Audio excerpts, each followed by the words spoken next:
Sencha is one of the most popular and recognizable teas from Japan.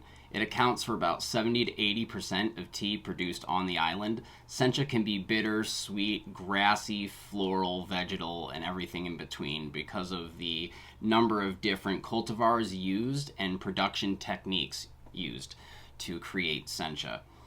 Our 2021 Sencha is from the Yabukita breed Kisen. It is a lightly steamed or asamushi style. And this tea comes from Shizuoka, Japan, which is a really popular place for really good tea.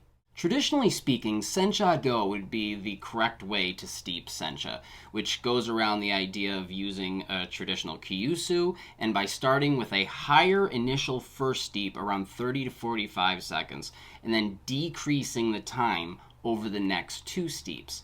For this specific Sencha, I think that its gentle, sweet character reveals itself much more beautifully with Gong Fu, which goes around the idea of starting at a lower steep time and then building up as steeps go on.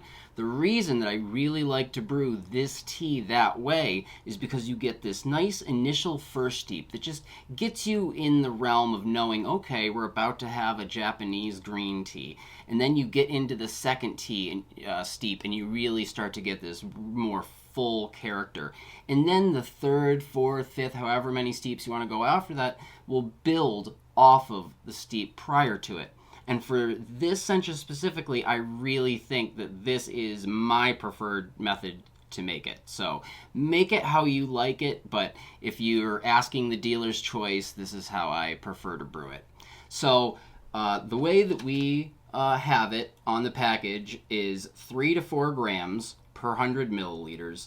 Start with 20 seconds and add 5 onto each steep after that. And I suggest anywhere between 60 and 70 degrees. It really depends on how you like your tea, but I prefer mine right at 70.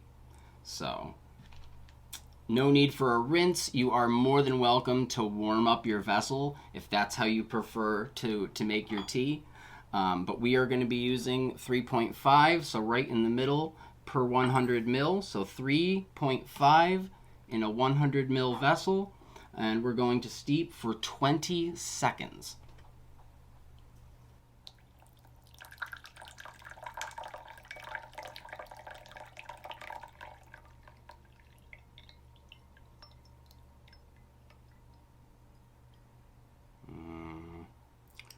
Ooh, looks like I picked just the right cup for that.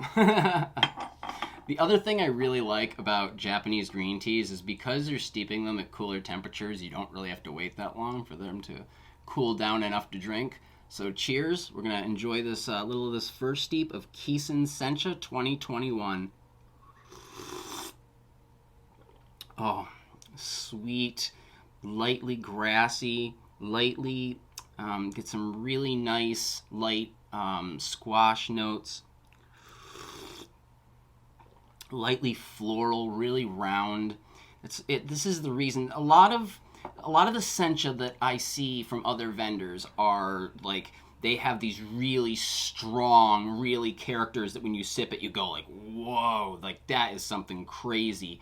And there's a lot to be said for teas like that in a good way. But those teas tend to be really, they feel really harsh to me sometimes. So I always felt like the odd man out, always preferring Sencha that were a little more sweet, a little more calm, a little more balanced. But funny enough, talking to a lot of you guys, I find out that a lot of you actually prefer your Sencha around the same way. So I think that's super cool. I think that, you know, to each their own. I think that there are a million ways to brew and enjoy each tea. But it's funny when you kind of come to something that you feel like you're the odd man out, come to find that there's just so many other people that feel the exact same way that you do. I'm not going to spoil the rest of this tea for you guys, but as I said, the first steep is a really nice, gentle introduction. The second steep gives you the full-bodied character, and then you're just able to build off that. So whether it's mine or another, go out and grab some Sencha, brew it up, try some different techniques, see what you like, and comment below. Let me know what you thought of the video, what you think of our Sencha, what you think of my ideas about how I brew my Sencha, and so on. Just please be kind. So thank you guys a ton. Hopefully there's a good cup of tea in your near future. Ta-ta.